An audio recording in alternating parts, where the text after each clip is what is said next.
ನನ್ನ ಹೆಸರು ಆಮಿನಾ. ನಾನು 2ನೇ ತರಗತಿಯಲ್ಲಿ ಓದುತ್ತಿದ್ದೇನೆ. ನನ್ನ ಪಾಠ ಹೆಸರು ಊರಿಗೊಬ್ಬ ರಾಜನಂತೆ. ಒಂದಾನೊಂದು ಊರಿತಂತೆ, ಊರಿಗೊಬ್ಬ ರಾಜನಂತೆ. ರಾಜಗೊಬ್ಬ ಮಂತ್ರಿಯಂತೆ, ಮಂತ್ರಿಗೊಬ್ಬ ಮಗಳಂತೆ.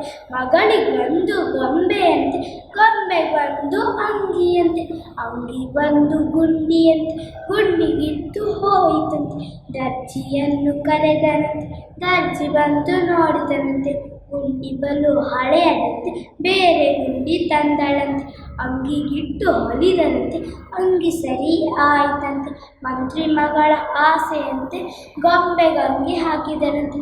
ಬೇರೆ ಗೊಂಬೆ ತಂದಳಂತೆ, 2ಕ್ಕೂ ಮದುವೆಯಂತೆ. ಊರಿನ ರಾಜ ಬರುವನಂತೆ, ನಿಂತು ಮದುವೆ ಮಾಡೋಣಂತೆ. ನಾನು ನೀನು ಹೋಗೋಣಂತೆ, ಮದುವೆ ನೋಡಿ ಬರುವನಂತೆ.